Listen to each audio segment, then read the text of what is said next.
परेशान नहीं है। आपने कभी भीख मांगी सबके घर में जाके, भैया खाने को रोटी नहीं है भीख दे दो? आपने कभी भीख मांगी? नहीं। हमने बचपन में भीख भी मांगी है, खाने को रोटियां नहीं थी हमारे यहाँ, भीख मांगते थे गांव में। यहां से शुरुआत किया है जीवन को, लेकिन शिकायत नहीं है भगवान से। समय का सदुपयोग किया है सिर्फ। अब बताओ, ये दास अनिरुद्ध आप सब इस बात के साक्षी हैं। अभी 10 बजे से भी कथा थी, 3 घंटे हमने 10 बजे से 1 बजे तक कथा की, और अभी फिर 3 बजे से फिर बैठे हैं कथा करने आपके लिए।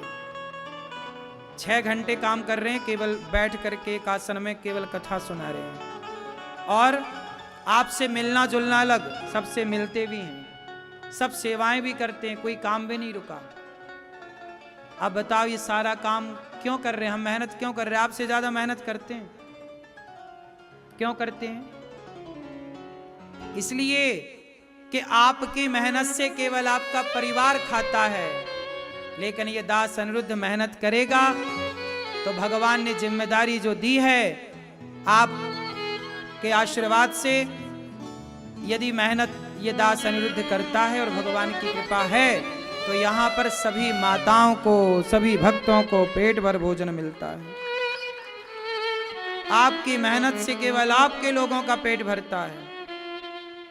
इसलिए मेहनत करो, शिकायत ना हो। भगवान सुख दें तो भी, जब हम भीख मांगते थे घर घर जाकर लोगों के, तब भी हमें कोई शिकायत नहीं थी भगवान से कि प्रभु आपने ऐसा दिन दिखाया। कोई बात नहीं। हमने बचपन में गांव गांव घर घर जाके भीख भी मांगी है। हमने हर समय देखा है गरीबी क्या होती है। पहनने को कपड़े नहीं होते थे, हमने वो समय भी देखा है। मुझे याद है कि मैं स्कूल जाया करता था तो नंगे पांव जाया करता था। जब मैं 8वीं कक्षा में था तो मैं स्कूल नंगे पांव जाता था। मैं एक दिन गुस्सा हो गया माँ से, मैं नहीं जाऊंगा आज स्कूल। सारे बच्चे जाते हैं, वहां सबके पांव में जूते होते हैं, सब जूते पहन के स्कूल जाते हैं, सब चप्पल पहन के स्कूल आते हैं, हम नंगे पांव जाते हैं। नंगे पांव स्कूल जाते थे। एक बार मैं गांव में, पड़ोसी के घर हमारी एक मौसी थी, उसके घर में जूते आए उसके बच्चे के लिए। तो जब मैं रोया कि मैं आज स्कूल नहीं जाऊंगा, सब लोग जूते पहन के आते हैं, तब माँ ने कहा कि अच्छा मौसी के घर से मांग ला। तो मुझे याद है मैं जूते मांग के लाया, चप्पल लाए थे वो।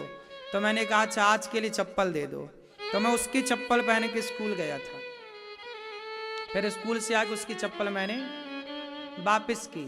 तो ये दिन हमने देखे। तब तो शिकायत नहीं की कि भगवान ऐसा समय, उस समय वे भी खुश रहे, उस समय भगवान की पूजा करते रहे। शिकायत नहीं। जो व्यक्ति हर हाल में प्रसन्न, हम तब भी प्रसन्न थे, तब भी खुश, और आज भी खुश। ना तब शिकायत थी ना आज शिकायत है। इसलिए कहता हूं, अपने लिए तो कुत्ता बिल्ली भी जीवन जीते हैं, लेकिन ये दास अनिरुद्ध अब अपने लिए कहां, समाज के लिए, हमारी वृद्ध माओं के लिए ये जीवन समर्पित है। 290 माताएं रहती हैं, उन माओं के लिए कौन है कमाने वाला? आपके घर में तो आप हो कमाने वाले, पर गौरी गोपाल में जितनी सेवाएं हैं, उन सब सेवाओं में कमाने वाला कौन है? कौन सी फैक्ट्री है, कौन सा बिजनेस है? आप तो नहीं करोगे काम, तो भी आपके बाप दादों ने कुछ रखा होगा बचा के। हमारे यहाँ तो बाप दादे की कोई प्रॉपर्टी नहीं है, यहाँ तो करते हैं और खाते हैं। हमारी माँओं के लिए रोटी तब बनती है जब हम मेहनत करते हैं, काम करेंगे तो खाएंगे। माताओं को रोटी कम मिलती है जब ये मेहनत होती है, नहीं मेहनत करें तो फ्री में कौन खवाएगा? तो काम तो करनी है। तो गौरी गोपाल आश्रम में इतनी सारी सेवाएं चलती हैं। अब ये सब सेवाएं, पैसे तो लगते ही है ना, क्यों भैया? आजकल एक बल्ब जल रहा है उसका भी पैसा लग ही रहा है। फिर तो अब जहां 150 बच्चे पढ़ रहे होंगे गौरी गोपाल गुरुकुल में, सारे बच्चों को नाश्ता समय से, भोजन समय से, रात्रि का भोजन और रात्रि का एक एक गिलास दूध। अब सब बच्चों को 150 बच्चे हैं, अब एक एक पाव दूध लगाओ तो दूध कितने का है और सब सेवाएं कितने की। आपके घर में तो 1-2 बच्चे हैं, 3-4 बच्चे होंगे, लेकिन गौरी गोपाल गुरुकुल में इसलिए कहता हूं एक बच्चे को आप गोद ले लो, एक बच्चे की शिक्षा से आप जुड़ो। दानम दुर्गति नाशनम। जो व्यक्ति अपने बारे में सोचता है भगवान उसके बारे में कभी नहीं सोचते, लेकिन जो दूसरों के बारे में सोचता है भगवान उसके बारे में सोचना स्टार्ट कर देते हैं। इसलिए आप अपने बारे में मत सोचो, अब जो है बहुत है ये मानो। और अब भगवान की कृपा से गौरी गोपाल आश्रम में जो माताएं हैं कि एक माँ को हम भोजन देंगे, एक माँ की सेवा हम करेंगे, एक बच्चे को हम अपनी ओर से पढ़ाएंगे, एक गाय को हम गोद लेंगे, आश्रम के निर्माण में हम सहयोग करेंगे, एक यहाँ संतों को अन्नदान में हम जुड़ेंगे, यहाँ भक्तों को भोजन जो बंटता है उसमें हम सहयोग करेंगे। जब आप अच्छे काम से जुड़ेंगे, जब आप गौरी गोपाल आश्रम की सेवाओं के लिए, यहाँ गौरी गोपाल में जितने काम हो रहे हैं ये गौरी गोपाल भगवान ही तो करा रहे हैं, करने कराने वाले भगवान हैं, हम और आप निमित्त हैं, करते हम नहीं हैं, हमसे भगवान कराते हैं। इसलिए कहता हूं भगवान जैसे रखें साहब, बिना शिकायत के रहो, तेरे फूलों से भी प्यार, तेरे कांटों से भी प्यार, तू जो भी देना चाहे दे दे मेरे सरकार, तू जो भी देना चाहे दे दे मेरे सरकार, तेरे फूलों से भी प्यार, तेरे कांटों से भी प्यार।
देखो भगवान जो करते हैं ना बढ़िया करते हैं। तेरी मर्जी में विधाता कोई छुपा बड़ राज, तेरी मर्जी में विधाता कोई छुपा बड़ राज। दुनिया चाहे हमसे रूठे तू ना होना नाराज, दुनिया चाहे हमसे रूठे तू ना होना नाराज। दुनिया को नाराज, देखो दुनिया हमसे कभी खुश होगी ही नहीं, इसलिए हम दुनिया वालों को खुश करना नहीं चाहते, हम भगवान को खुश रखना चाहते हैं। हम सेवाएं जो करते हैं ना, इसलिए नहीं करते कि आप सब खुश रहें ना। भगवान इस अच्छे काम से आप खुश हो ना हो, पर भगवान जरूर खुश होंगे। दुनिया वालों का क्या है साहब, दुनिया वालों का तो ऐसा है कि आप उनके साथ अच्छा करो तो वो खुश होते हैं, और आप कुछ मना कर दो कि भाई नहीं, तो वो नाराज हो जाते हैं। कोई आपसे 1000 रुपए मांगा और आपने दे दिया तो आप अच्छे हैं, और आपने मना कर दिया तो आप बुरे।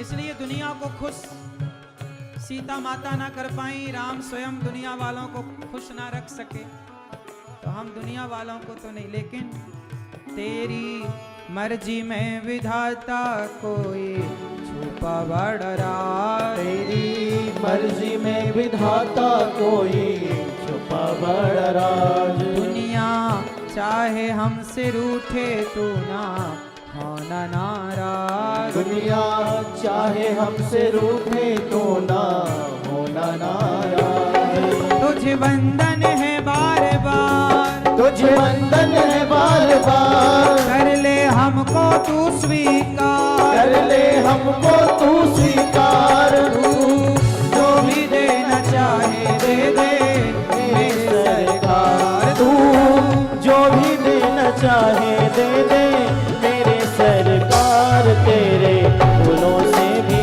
प्यार, तेरे कांटों से भी प्यार, तेरे फूलों से भी प्यार, तेरे कांटों से भी प्यार।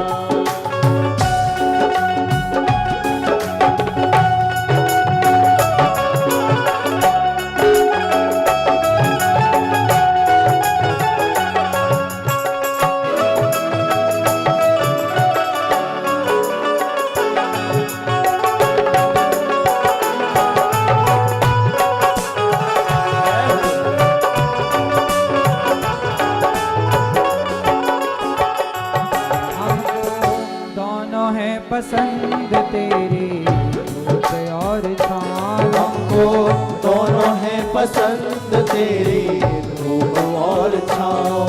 कैसा जीवन होना चाहिए? दोनों पसंद, चाहे भगवान धूप में रखें या छाँव में, सुख में रखें या।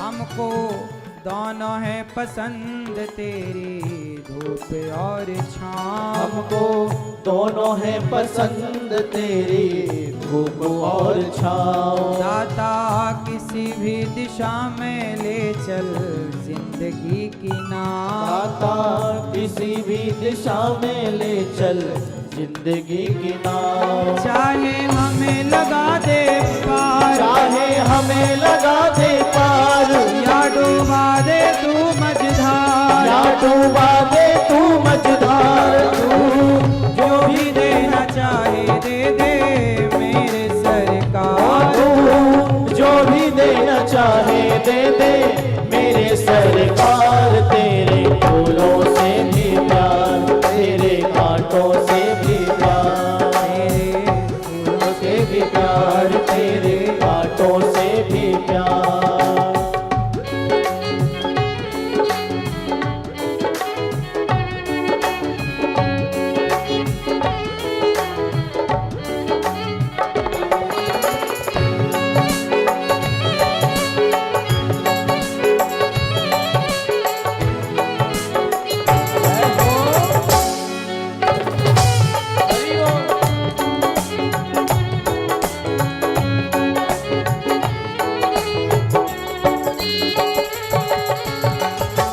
चाहे सुख दे या दुख, चाहे खुशी दे या गम, चाहे सुख दे या दुख, चाहे खुशी दे या गम। चाहे सुख दे या हमें दुख दे, चाहे खुशी दे या हमें गम दे, चाहे खुशी दे या दुख दे, चाहे खुशी दे या गम दे। देखो भगवान चाहे सुख दें या दुख दें, चाहे खुशी दें या गम, ये है समर्पण। इस संसार में सुखी कौन है? जो विधाता की इच्छा में अपनी इच्छा मान ले, हमारी कोई इच्छा नहीं। अच्छा भगवान ऐसा चाहते हैं, अच्छा कोई बात नहीं, प्रभु की इच्छा जो हर हाल में ईश्वर की इच्छा माने, जो हो रहा है वो ये मान ले कि ये प्रभु की इच्छा है, इसे जैसा है वैसे स्वीकार करो।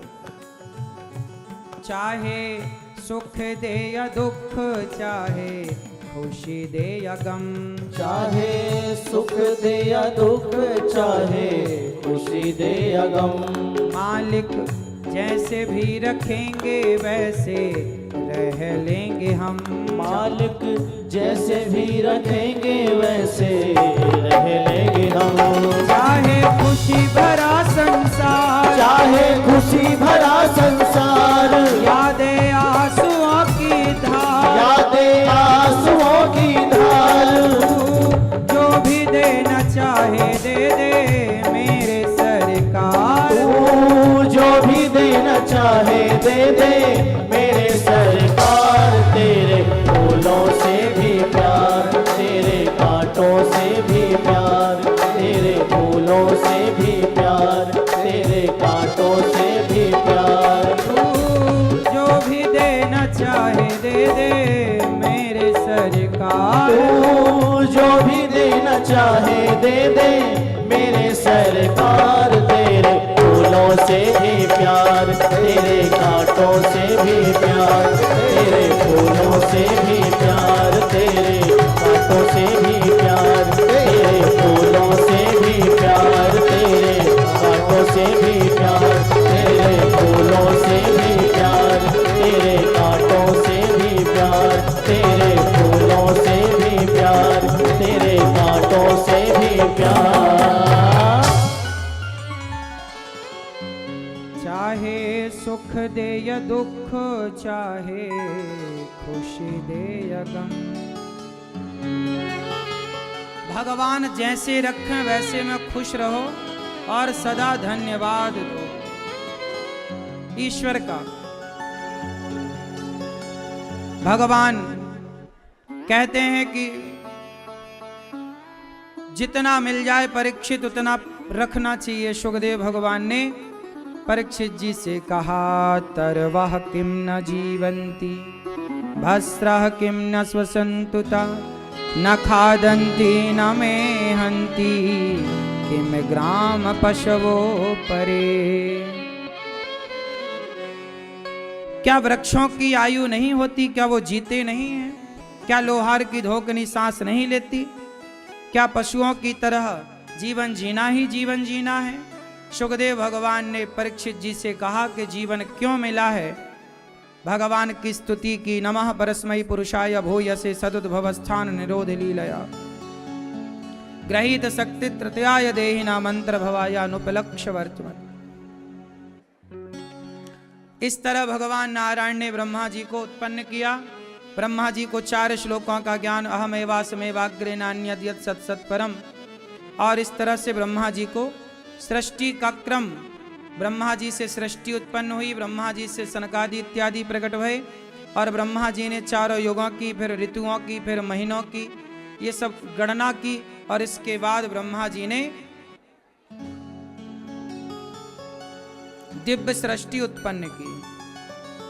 मैत्रेय जी ने, विदुर जी और मैत्रेय जी की भेंट हुई। मैत्रेय जी से विदुर जी ने प्रश्न किया कि भगवान अवतार क्यों लेते हैं? भगवान के अवतार का हेतु क्या है? जब जब धर्म की हानि होती है तब तब भगवान अवतार लेते हैं धर्म को बचाने। तो भगवान अवतार लेते हैं किसका? एक बार भगवान जब शांति दूत बनकर गए और दुर्योधन से कहा कि 5 गांव दे दे, दुर्योधन बोला सुई की नोक बराबर ना देंगे। तब भगवान ने दुर्योधन के 56 भोग को ठुकराकर विदुरानी के घर जाके छिलकों का भोग लगाया। भगवान भाव के भूखे हैं, विदुरानी के प्रेम को ग्रहण करते हैं। भगवान देखते हैं कि प्रेम कहाँ है। भगवान किससे मिलते हैं? मैया, ओ मेरी माँ, किससे मिलते हैं भगवान? ये मैया बताएंगी, चश्मा वाली मैया। हाँ मैया, आप काय से मिलते हैं भगवान? हाँ, भगवान क्या खाते हैं? भगवान को शबरी ने बेर खवाए, विदुरानी ने छिलके खवाए, सुदामा ने चावल खवाए, तो जो खवाए खाए कि नहीं? क्यों? आप लोग क्या खवाते हो हैं? भगवान क्या खाते हैं? जो भक्त खवा दे प्रेम से। ये नहीं कि तुम मछली खवाओ। क्यों? अंडा तो नहीं खवाते। भगवान तो प्रेम से खाते हैं। भावग्राही जनार्दना, भगवान प्रेम के भूखे हैं। प्रेम विवश अर्जुन रथ हाक्यो, भूल गए ठकुराई, सबसे ऊंची प्रेम सगाई। इसलिए जो भी बनाया करो पहले भगवान को भोग लगाया करो। जैसा कि आज सुबह हमने कहा कि खाना मत खाया करो, प्रसाद पाया करो। आप लोग क्या खाते हो? खाना। खाना नहीं, प्रसाद। क्या? जो भगवान के लिए बनाया जाए, भगवान को भोग लगाया जाए, तुलसी दल डालकर भोग लगाकर, दाल को दाल में, चावल को चावल में, साग को साग में, दाल को दाल में मिलाओ, पूरा भोजन क्या बना? प्रसाद। फिर बच्चों को कहो चलो बेटा प्रसाद पाओ। अब आप लोग क्या कहते हो? चलो बेटा खाना खा लो। खाना नहीं खाओ। खाना उसे कहते हैं जो खाने के लिए बना है। लेकिन हमारे यहाँ खाने के लिए, हमारे खाने के लिए कुछ बनता ही नहीं। हमारे यहाँ तो जो बनता है वो भगवान के खाने के लिए बनता है। जो बनता है वो भगवान के लिए बनता है। तो फिर हमारे लिए खाना बचा नहीं, हमारे लिए तो बचा भगवान का जूठा। जो भगवान का जूठा हो वो प्रसाद है, और जो भगवान का जूठा ना हो वो खाना है। बोलो हाँ। इसलिए उसमें नाल आता है, खा ना, खाना ना खा भी, क्योंकि अभी वो प्रसाद नहीं बना, इसलिए खा ना। लेकिन आप खाना खाना खाना खा गए, नाना करते ही खा गए। उसमें ना छिपा हुआ है, खा ना। अभी ना खा जब तक भोग ना लगा। तो खाना भगवान को खिलाओ, बना के खाओ। प्रभु आओ भोग लगाओ, मनमोहन प्रभु को खवाओ, और भगवान का खाया हुआ फिर हम खाएं प्रसाद। भगवान का जूठन खाओ। क्या खाओ? इसलिए जगन्नाथ जी में क्या मिलता है? वहां ये नहीं चलो खाना खा लो, नहीं, चलो प्रसाद पालो। गौरी गोपाल में क्या बंटता है? खाना की प्रसाद। चलो प्रसाद पाओ, गौरी गोपाल जी की रसोई का प्रसाद। गौरी गोपाल भगवान का भोग लगाया हुआ वो प्रसाद है। एक होता है प्रसाद, एक होता है महाप्रसाद। क्या अंतर है दोनों में? क्या अंतर है प्रसाद और महाप्रसाद में? है? प्रसाद वो है जो भगवान खाएं। जैसे भगवान ने भोग लगा लिया तो भगवान ने भोग लगा लिया, वो बचा प्रसाद। लेकिन भगवान के खाने के बाद कोई भक्त को आपने खवा दिया, किसी भूखे को आपने खवा दिया, किसी प्यासे को आपने पानी पिला दिया उसमें से, तो जब भगवान और भगवान के भक्त दोनों खाएं तब वो बन जाता है महाप्रसाद। भगवान का खाया प्रसाद होता है, पर भगवान के खाने के बाद भक्त का खाया और वो बचा वो महाप्रसाद होता है। इसलिए गौरी गोपाल में भगवान और भक्त दोनों के खाने के बाद वहां पर महाप्रसाद की व्यवस्था, इसलिए महाप्रसाद है। इसलिए पहले के लोग खाते थे, उसके पहले भगवान को खिलाते थे, भगवान को खिलाने के बाद खाते नहीं थे। पहली थाली से रोटी गाय के नाम की निकाल के अलग किनारे रखते थे। बाहर निकल कर देख लेते थे कि हमारे द्वार पे कोई भूखा प्यासा तो नहीं है। पहले के लोग घर बनाते थे तो घर ऐसा बनाते थे कि बाहर बैठने की जगह होती थी। एक ठीहा बना देते थे ना बाहर, ताकि कोई भी आए तो यहीं द्वार पे बगल में, दरवाजे के बाहर बगल में बैठ जाए। तो भूखा प्यासा साधु संत कभी कोई आए और बैठ जाए तो पहले लोग निकलकर उसे खवाते थे। हमें याद है कि हमारे गांव में जब भिक्षा मांगने वाले कोई ब्राह्मण साधु आते थे ना, तो दिन भर गांव में भिक्षा मांगते थे और भोजन के टाइम दोपहर को वो आते थे। तो हमारे यहाँ जब आए तो फिर उनको माँ भोजन बना के खवाती, उनके लिए भोजन बनाती, वो खाते, फिर हम लोग खाते। हमारे यहाँ बचपन से मंदिर था तो पहले भगवान को ही भोग लगता था, फिर हम लोग खाते थे। कोई साधु ब्राह्मण आ जाए गांव में, पूरे गांव में कहीं भी साधु ब्राह्मण आता था तो वो पूरे गांव से ये दास अनिरुद्ध घर ही आता था, भगवान के मंदिर आता था, जहां हम लोग पूजा करते थे वहीं आता था। तो हम लोग ही बचपन से गांव में कोई भी साधु आते थे तो हम उनको पकड़ के घर ले आते थे कि चलो भोजन करना। वो बचपन से हमें खिलाने पिलाने का बड़ा शौक था, बड़ा अच्छा लगता था, इसलिए भगवान ने ये दास अनिरुद्ध को खिलाने पिलाने की सेवा सौंपी है। हाँ, जब धर्मराज युधिष्ठिर ने यज्ञ किया तो यज्ञ में भोजन कराने की व्यवस्था भीम को दी गई।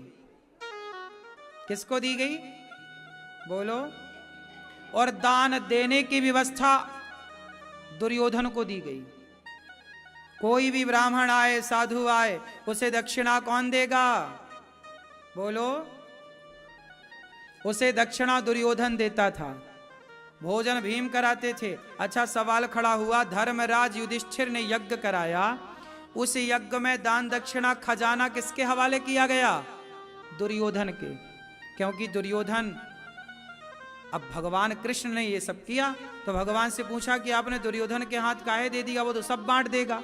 अच्छा, दुर्योधन ना किसी को देना इतना सा हो तो इतना सारा देता था, उसे लगता था इनका खजाना जल्दी खाली हो जाए। देना पंडित जी को इतना सा था, वो इतना देता, भर ले पंडित जी ले जाओ। तो पंडित जी और आशीर्वाद दुर्योधन उनको युधिष्ठिर जी को दे दे, भाई युधिष्ठिर ने यज्ञ करा, इतनी दक्षिणा दी, खूब आशीर्वाद। तो भगवान से पूछा कि प्रभु ये तो इतना देना होता है, इतना देता है, ये तो खजाना लुटा देगा। भगवान बोले नहीं, ये बात दुर्योधन को भी पता नहीं थी। दुर्योधन के पांव में एक ऐसी रेखा थी, जिसे आप ये कह सकते हैं कि हाथ में एक ऐसी रेखा थी कि वो जितना देता उतना बढ़ जाता उससे कई गुना। तो दुर्योधन के देने में उसके भाग्य में ये था कि वो जितना देगा वो उतना बढ़ेगा, लेकिन दुर्योधन ने कभी जीते जी धर्मराज युधिष्ठिर का तो बांटा, खुद का कभी नहीं बांटा, इसलिए उसका कभी बढ़ा नहीं, इसलिए उसका नाश हुआ। कई बार किसी के हाथ में ऐसी रेखाएं होती हैं, वो आपको नहीं पता। कई बार ऐसी चीजें होती हैं भाग्य में कि कई बार हमारा देने से ही धन बढ़ता है, देने से ही हमारे जीवन में सुख शांति आती है, लेकिन आदमी जब दे तो फिर उसका लाभ पाए। इसलिए कहता हूं, कमाई का 2% निकालो कि हम जो कमाएं उसका 2% निकाल के दान करेंगे। दानम दुर्गति नाशनम। कमाई का कुछ परसेंट क्या करो, अपना धन बढ़ाना है तो क्या करना चाहिए? कमाई का कुछ हिस्सा दान करना चाहिए। क्या होता है दान करने से? दान करने से क्या होता है, जैसे आपने किसी को भोजन कराया, कोई बेसहारा है आपने उसका साथ दिया, कोई रो रहा है तो आपने उसके आंसू पोंछे। तो क्या होगा कि जब आप किसी भूखे को भोजन कराते हो, किसी के सिर पे छत नहीं है और आप उसे छत की व्यवस्था, रहने की व्यवस्था कराते हो, तो क्या होता है, आपके जीवन में जो आने वाला संकट होता है वह संकट ये देखता है कि भाई ये तो सबकी मदद कर रहा है। तो जो ग्रह नक्षत्र आपका बिगाड़ने को तैयार थे, वो ग्रह नक्षत्र ये देखते हैं कि भाई जैसे शनि है, जैसे मंगल है, जैसे अन्य ग्रह है, यदि वो आपको कुछ ऐसी नजर से देख रहे हैं कि कुछ बिगड़ने वाला है, आपका नुकसान, तो जब वो ये देखते हैं कि भाई आप किसी का भला कर रहे हैं, तो फिर वो ग्रह कहते हैं नहीं नहीं, जो सबका भला करता है, ईश्वर का आदेश है ग्रहों के लिए, एक ग्रह जो सबका भला करता है उसका कोई भी ग्रह कभी बुरा नहीं कर सकता, यह ईश्वर का सख्त आदेश। तो जब आप किसी का भला करते हैं तो आपके ऊपर आने वाली कोई विपत्ति, कोई संकट, वह टलती है। ये तो पहला कारण। दूसरा जो सबसे बड़ा कारण है, जैसे आपने किसी की सेवा की, भोजन कराया, किसी को अपने घर में रहने की जगह दी। जैसे कोई बेसहारा है और आपने अपने घर में रहने की जगह दे दी। किसी का बेटा निकाल दिया, बेटी निकाल दी, बूढ़ी माँ फुटपाथ पर सो रही और आप उसे उठा के अपने घर ले आए, तो सोचो उसे कितना अच्छा लगेगा। उसको आपकी छत मिल जाएगी, व्यवस्थित घर मिला, रहने को, खाने को रोटी। आप उसके बेटा बनकर सेवा करोगे तो उसके अंदर से क्या निकलेंगी? बोलो, आशीर्वाद। वो आशीर्वाद खाली ना जाएगा, वो मैया आशीर्वाद देगी। आपने भला किया, आप भूल जाओगे, लेकिन ईश्वर की डायरी में सदा के लिए नोट हो गया कि भाई आपने इनके साथ भला किया है। हम और आप भला करके भूल जाते हैं। आप किसी को भोजन कराओगे, वो खा के भूल जाएगा, पर भगवान कभी नहीं भूलते। उस किए का फल आपको मिलकर ही रहेगा कि आपने भाई किया। इसलिए भगवान सब कुछ देख रहे हैं। मेरे मालिक की दुकान में सब लोगों का खाता, यही तो खाता है। इसलिए तो कहता हूं कि खाने के पहले खिलाना सीखो। आज लोग परेशान क्यों हैं? सच्ची बताऊं, आज लोग परेशान इसलिए हैं कि कमाई का 2%, 1% दान में नहीं खर्च कर रहे हैं। आज जो कमा रहा है आदमी, पूरा शराब पी जा रहा है, पूरा मांस में खर्च किए जा रहा है, पराई औरतों में खर्च किए जा रहा है, क्लबों में जा जा के उड़ाए जा रहा है। नाना प्रकार के लोगों के खर्चे हैं। आप लोग वो सामान बाजार से खरीद के ले आते हो कई बार, जिनकी आपको कोई जरूरत नहीं है, पर अच्छा लगा था उठा के ले आए, जबकि वो 5,000 का था या 2,000 का था। क्यों जी? बात सही है। लेकिन आपके घर में आकर के वो पड़ा है। आप व्यर्थ का 2,000 का सामान तो खरीद सकते हो, लेकिन किसी जरूरतमंद को एक थाली भोजन नहीं दे सकते कि चलो भाई हमारी तरफ से आज इसे पेट भर भोजन कराया जाए। पेट भर भोजन कितने का? 50 रुपया का। व्यर्थ में आप लोग दवाइयां खरीदते हो। डॉक्टर ने बोला 5 दिन की दवाइयां हैं। सच्ची बताना, सबके साथ होता है। 5 दिन की गोलियां आई, आपने केवल 2 दिन खाई और 3 दिन गोली नहीं खाते, और 3 दिन की दवाइयां आपके घर में मारी मारी फिकती हैं, पाँव में जाती हैं और महीने 2 महीने बाद डस्टबिन में डल जाती हैं। जबकि वो दवाई कम से कम 100 रुपए की, 200 रुपए की, 500 रुपए की थी। ये बात सही है कि गलत है? बोलो। मतलब आपका आप बचाओ तो पैसे कितना बचेगा? व्यर्थ के खर्चे करके आप उसका सही उपयोग करो।